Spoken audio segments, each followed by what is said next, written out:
Welcome back to The Explainer. I'm so glad you're joining us today. Because we're about to explore something that, okay, at first glance might sound like a dusty relic of the ancient past, but it actually reads like a highly sophisticated, literally game-changing survival guide for the modern world. We're unpacking the Sagāthāvagga. It's this incredibly fascinating collection of ancient wisdom that bridges the gap between historical philosophy and, well, our everyday messy lives. Okay, let's dive into this right away. Can an ancient poem actually solve modern anxiety?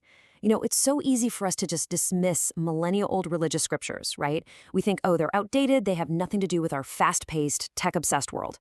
But what if I told you that over 2,000 years ago, thinkers were actively diagnosing the exact same burnout, the exact same social inequality, and the exact same internal emotional battles that we face today?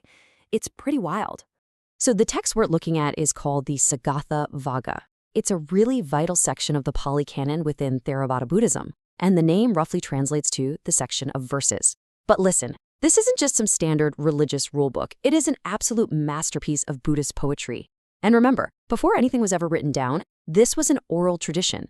These teachings were passed down from generation to generation through rhythmic chanting, literally using poetry as the vehicle to deliver these deep philosophical, psychological, and social insights.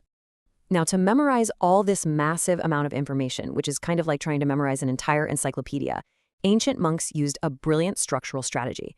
The text is divided into 11 samyuttas, or categories, and they're organized by the type of being the Buddha was conversing with. It actually moves top-down, from gods to brahmas, down to humans, and even demons.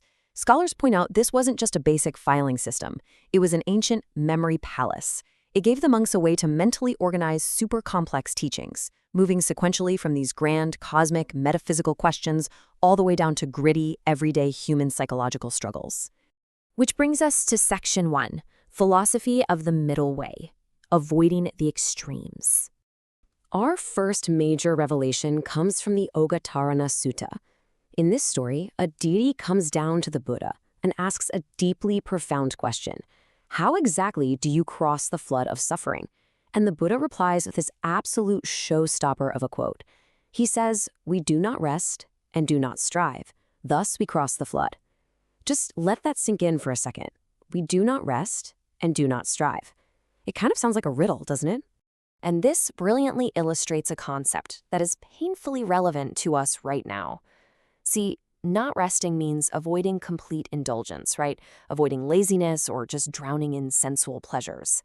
But, and here's the kicker, not striving means avoiding that ego-driven, white-knuckled struggle we constantly put ourselves through. Think about our modern world for a second. We are constantly swinging like a pendulum between extreme hustle culture and total burnout exhaustion. This ancient text is telling us, loud and clear, that true liberation isn't found in either of those extremes. It's found in that active, balanced space right in the middle. Moving right along to Section 2, Foundations of Human Rights, Empathy in Antiquity. Shifting gears to the social and political sphere, we look at the Kosala Saṃyutta. There's a conversation here with King Pasenadi found in the Mallika Sutta, where the Buddha makes a surprisingly grounded, almost incredibly practical observation about human nature. He simply states, no one is dearer to oneself than oneself. And this isn't a condemnation of selfishness at all. Rather, it's a super realistic starting point for ancient political science. You love yourself the most, I love myself the most, it's just human nature. So what do we actually do with that fact? Well, it essentially becomes empathy as a policy. If you realize that every single person out there values their own life and their own happiness just as fiercely as you value yours, the only logical conclusion is that we must not harm others. Make sense, right? This logical progression forms the bedrock of ahimsa, or nonviolence. In fact, modern scholars view this exact ancient argument as one of the foundational building blocks for what we now call human rights ethics. But when societies fail to grasp this empathy, what happens? Well, the Loka Sutta points out the roots of societal destruction: greed, anger, and delusion. And the text uses this really striking metaphor here. It compares these three destructive forces to a bamboo plant. You see, when a bamboo plant produces fruit, that process actually kills the plant from the inside out. Greed, anger, and delusion do the exact same thing to individuals and even entire nations. They literally destroy the host from within. All right, Section 3, Liberating Wisdom Has No Gender. I absolutely love this next section, the Bhikkhuni Saṃyutta, because it honestly contains some of the most progressive, boundary-pushing feminist literature of the ancient world. To really understand how radical this text is, you have to understand the oppressive, patriarchal views of the ancient Brahmin era it was written in. The text actually personifies this sexism through the character of Mara, who is basically the embodiment of evil and illusion. So Mara approaches a female monk and hurls this massive insult at her, claiming women only have 2-inch wisdom and cannot achieve enlightenment.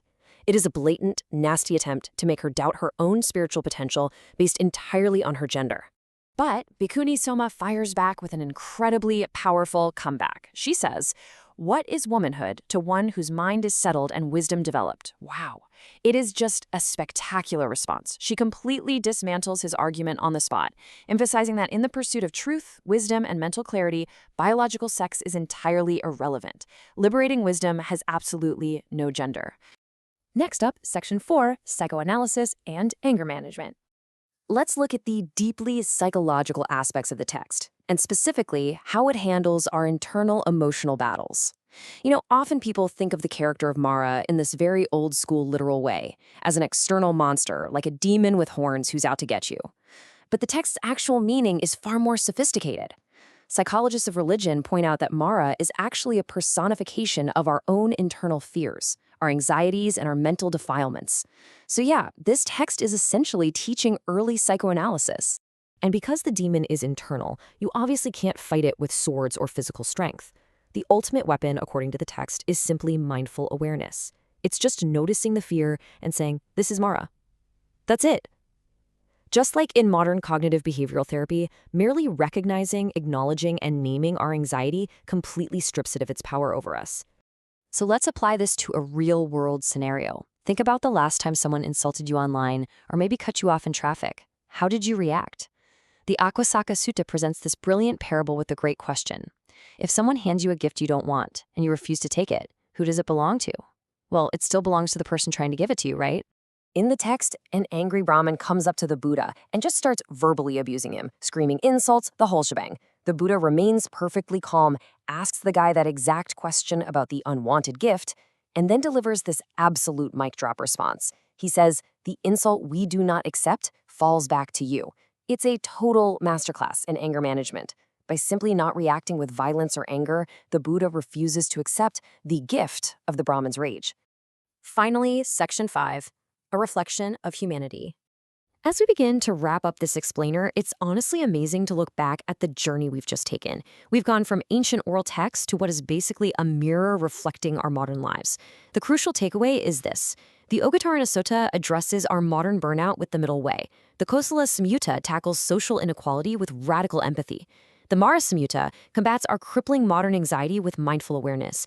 And the Akasaka Sutta neutralizes our toxic outrage culture by teaching us to simply refuse the gift of anger. What this brilliantly illustrates is that, sure, our technology has advanced at lightning speed, but human nature, it hasn't fundamentally changed in 2,000 years.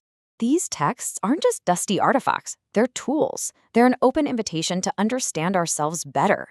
Which brings me to a final, slightly provocative thought I want to leave you with today.